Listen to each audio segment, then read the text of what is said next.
बिस्मिल्लाहिर्रहमानिर्रहीम। आज का हमारा टॉपिक है सेक्शन 225B। इसका लुब-ए-लुबाब जिस्ट ये है कि कोई ऐसी मज़ामत या गैर कानूनी रुकावट जिसको सेक्शन 224 और 225 कवर नहीं करती, उनमें जो प्रोविजन है उसमें नहीं आती, तो वो सेक्शन 225B में कवर हो जाती है। यानी जब कोई शख्स मुज़ामत करता है या रुकावट डालता है गिरफ्तारी में अपनी या किसी दीगर शख्स की, तो इस पे बात करेंगे केस लॉ की रोशनी में।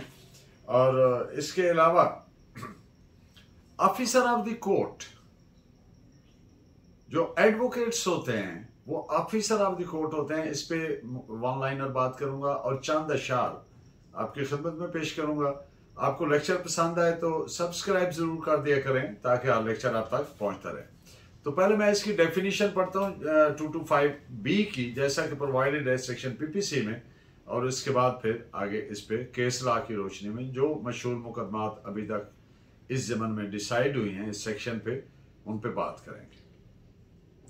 Whoever in any case not provided in sections 224 and 225 PPC or in any other law for the time being in force intentionally offers any resistance or illegal obstruction to the lawful apprehension of himself or any other person, or escapes or attempts to escape from any custody in which he is lawfully detained, or rescues or attempts to rescue any other person from any custody in which that person is lawfully detained, shall be punished with imprisonment of either description for a term which may extend to 6 months, or with fine or with both। यानी जो कोई किसी case जो 224 या 225 में या कोई दीगर कानून राजुल वक्त उसमें नहीं आता, इरादतन इंटेंशनली अपनी या किसी दीगर शख्स की गिरफ्तारी में मज़ामत करता है या गैर कानूनी रुकावट डालता है, फरार होता है या फरार होने की कोशिश करता है किसी ऐसी कैद से जिसमें उसे कानून के मुताबिक कैद किया गया है, या छुड़ाता है यानी रेस्क्यू करता है या छुड़ाने की कोशिश करता है किसी दीगर शख्स को हिरासत से, कस्टडी से, जहां उस शख्स को कानून के मुताबिक कैद किया गया है, तो ऐसे शख्स को 6 माह सजाए कैद या जुर्माना या दोनों की सजा दी जाएगी। अब इस सेक्शन के स्कोप एंड एप्लीकेशन पे इन डिटेल बात करते हैं। Chapter 4 PPC general exceptions, chapter 5 PPC abetment and chapter 23 PPC जो अटेम्प्ट्स को डील करता है, सेक्शन 225B को अप्लाई होते हैं ये तीनों सेक्शंस। इस तरह से सेक्शन 225B PPC एक तरह से एक ततिम्मा सेक्शन है, सप्लीमेंट्री सेक्शन है। इसको 1886 में शामिल किया गया। आप जानते हैं supplement, to supplement something afterwards with the main thing, यानी पहले कोई मेन चीज है उसके बाद उसको सप्लीमेंट करना। जैसे एक तना है दरख्त का और ब्रांच उसकी सप्लीमेंट है। जैसी कोई किताब लिखी है और बाद में उसमें कोई चैप्टर शामिल किया है तो वो सप्लीमेंट करना कहते हैं। उर्दू में इसको ततिम्मा बोलते हैं। तो ये सप्लीमेंट्री सेक्शन है। इसका एक ही पहलू मुनफरिद है दूसरी सेक्शन से हटके, वो ये है कि 224 हो या 225 हो या दीगर मुज़ामत या ऑब्स्ट्रक्शंस को रेस्क्यू या एस्केप को डील करने वाली जो सेक्शंस है उनकी सजा 3 साल है, जबकि इसकी सजा सिर्फ 6 माह है। इसीलिए जब सेक्शन कोई ऑफेंस 224 या 225 में फाल नहीं करता तो सिर्फ तभी इस पर इन्हिसार किया जाता है और फिर सेक्शन 225B अप्लाई की जाती है। इस पे आप रेफरेंस इन बातों पे नोट फरमा लें। AIR 1925 सिंध 193। सेक्शन 225B ऐसी सूरत हाल को भी पनिश करती है। मिसाल के तौर पर एक शख्स को पकड़ा, एप्रीहेंड किया, अभी उसको अरेस्ट करना बाकी है या उसकी अरेस्ट इनकारपोरेट करना, दर्ज करना बाकी है कि मीनवाइल वो आदमी भाग गया, तो फिर उसका मामला आ जाएगा सेक्शन 225B में। इस बात पे एक केसरा नोट फरमाए। ILR 31 Madras page 271। जो दो इंतहाई जरूरी इंग्रेडिएंट सेक्शन 225B के, नंबर 1, गिरफ्तारी किसी अफेंस में ना हो। अब ये भी एक डिस्टिंग्विशिंग फैक्टर है, दूसरों से इम्तियाजी है। बाकी जितने भी सेक्शंस हैं इस तरह के 224 हो या 25 हो या दीगर, उनमें गिरफ्तारी अफेंस के लिए की जाती है या सजा याफ्ता हो या उसकी किसी दीगर वजह से, लेकिन सेक्शन 225B के लिए अफेंस के लिए गिरफ्तारी नहीं होती। तो ये क्यों होती है? फॉर इंस्टेंस डिप्टी कमिश्नर ने, कलेक्टर जिसको कहेंगे जब वो रेवेन्यू के हिसाब से काम करेगा, तो कलेक्टर ने वारंट जारी किया मालिया की अदम अदायगी की वजह से, या कोई दीगर जो पब्लिक ड्यूज होती हैं उनकी अदम अदायगी की वजह से, इनकम टैक्स हो, FBR हो, कोई हो, जब वो एक एप्रीहेंड करना चाहते हैं, कोई वारंट जारी करते हैं, तो ये उस तरह की, या कोई सिविल जेल हो जहां से एस्केप किया या करने की कोशिश की है वगैरह को ये सेक्शन डील करेगी। इस पे आपके इस्लाह नोट फरमाएं बतौर रेफरेंस। ILR 28 Calcutta page 399।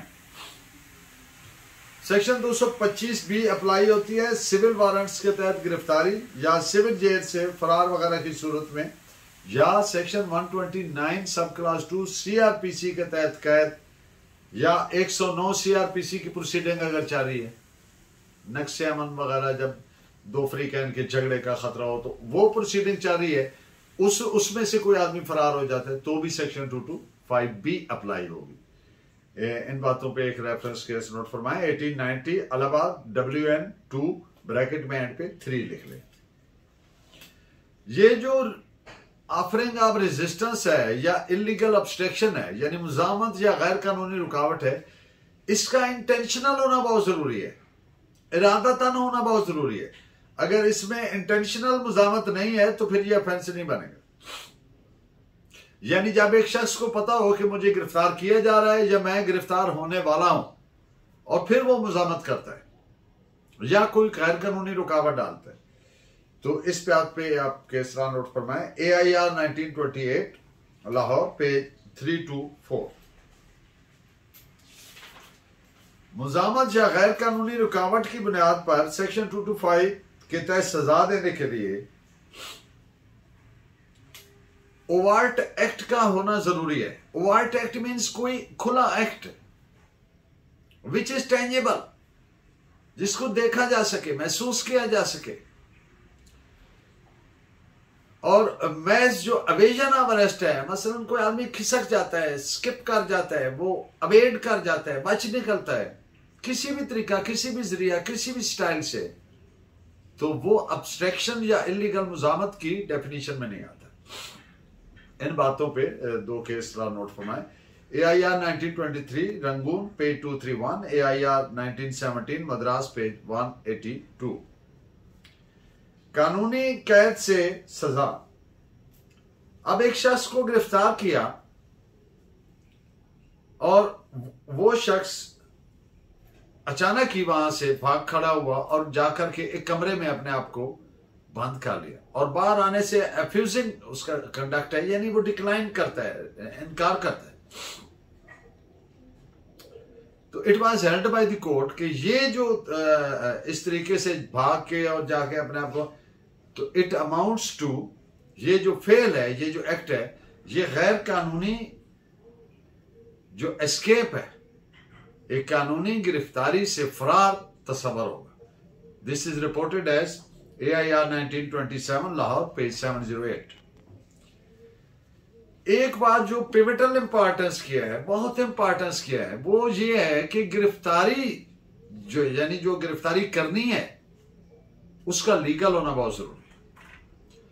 अगर गिरफ्तारी लीगल नहीं है तो और उसकी मुज़ामत की जाती है, ये बात बड़ी अहम है, वो कोई सेक्शन हो गिरफ्तारी के मुताबिक 225B हो या प्रीवियस कोई सेक्शन भी हो।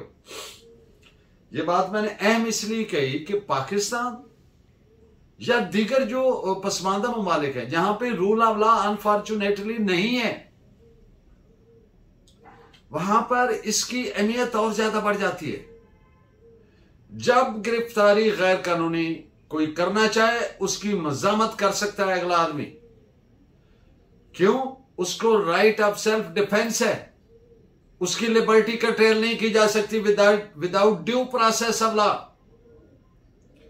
और ये फंडामेंटल राइट है each citizen of the state of Pakistan.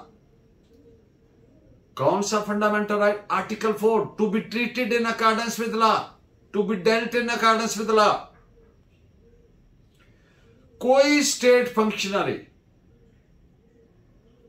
कोई पब्लिक सर्वेंट या कोई दिगर शख्स ऑन देयर बिहाफ अगर वो गिरफ्तारी गैर कानूनी करना चाहता है उसकी मज़ामत कीजिए।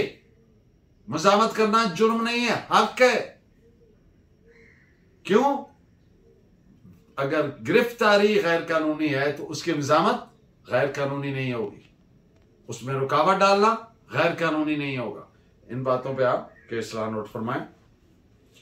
AIR 1938 Allahabad, page 120, 1973 criminal law journal, page 245 Andhra Pradesh. AIR 1962 Kerala, page 258। Section 55 sub class 1 CPC, इसके तहत किसी शख्स को उसके बरामदे से सनसेट के बाद, गरूब आफ्ताब के बाद गिरफ्तार करना गैर कानूनी है। इस पे आप रेफरेंस नोट फरमाएं। 1925 bracket 49 Madras law journal notes, page है 39। एक कॉमन नॉलेज है कि जब कोई गिरफ्तार करने आता है तो वो कहते हैं जी वारंट दिखाएं। यहां पर 2-3 अहम बातें मैं आपकी गोशगुजार कर दूं कि वारंट जब बेलिफ आया, फॉर इंस्टेंस, अभी चूंकि मैं सेक्शन वो डील कर रहा हूं जो सिविल गिरफ्तारी की नौयत को डील करती है, तो जब सिविल कोर्ट या कोई और अथॉरिटी तो वो बेलिफ मुकर्रर करती है। अब बेलिफ आया, ये जरूरी नहीं कि आते ही वो कहे ये देखिए जी वारंट। जरूरी सबसे पहला क्या है स्टार्ट में कि जिसको गिरफ्तार करना है उसको बताया कि जनाब मैं अदालती एहलकार हूं, मैं बैलिफ हूं, वारंट अदालत ने जारी किया है, ये मेरा नाम है, इस पे लिखा हुआ है, ये मेरा ओहदा है, इस पे लिखा हुआ है, ये अदालत की मोहर है, ये जज साहब के साइन है। वो इनिशियल भी हो सकते हैं और आपको इस पर्पस के लिए गिरफ्तार करना है। ये पहला स्टेप है। दूसरा स्टेप क्या है? अगर वो शख्स जिसको गिरफ्तार किया जाना मकसूद है वो कहे जी मुझे वारंट दिखाएं, मैं इसको देखना चाहता हूं, पढ़ना चाहता हूं, तो फिर ये ड्यूटी है उसकी बैलिफ की, उस पर फर्ज हो जाती है ये चीज उसको दिखाना। अगर नहीं दिखाया या पहले जाके नहीं बताया समझाया तो गिरफ्तारी गैर कानूनी होगी। इस पे आप नोट करें reference case AIR 1921 Calcutta 79 and AIR 1916 Allahabad page 53। Officer of the court, तमाम लीगल प्रैक्टिशनर्स, वकला साहबान, advocates, counsels, attorneys, they are officers of the court. और उनकी जिम्मेदारी, उनकी ड्यूटी सिर्फ ये नहीं है कि वो अपने क्लाइंट का केस पेश करें, उन पे लाजिम है कोर्ट का डेकरम मेंटेन करना, अपनी पार्टीज को, अपने क्लाइंट को समझाना कि वो वायलेशन ऑफ लॉ ना करे। बिलखसूस अदालत के अंदर किस तरीके से खड़े होना है, किस तरीके से बात करना है, बटन बंद रखे, तमीज से खड़ा हो, और कोई बात अदालत पूछे तो उसका कैसे जवाब देना है, दूसरों को कैसे डील करना है। वकील का काम सिर्फ ये नहीं कि क्लाइंट की, ये रिक्वायरमेंट नहीं है कि क्लाइंट की बात पे वो ब्लाइंडली उसको फॉलो करे, उसकी इंस्ट्रक्शंस को, बल्कि उसने क्लाइंट को अपनी इंस्ट्रक्शन के मुताबिक चलाना। और वकील का काम इंसाफ तक पहुंचने में अदालत को असिस्ट करना है, मदद करना है। इन बातों पे दो रेफरेंस भी नोट फरमा लें। केस PLR 1961 1 ब्रैकेट में 539, PLD 1961 लाहौर पेज 78। और चंद खूबसूरत अशार आपकी नजर करता हूं। रूह में शामिल है फकत नस नस में नहीं,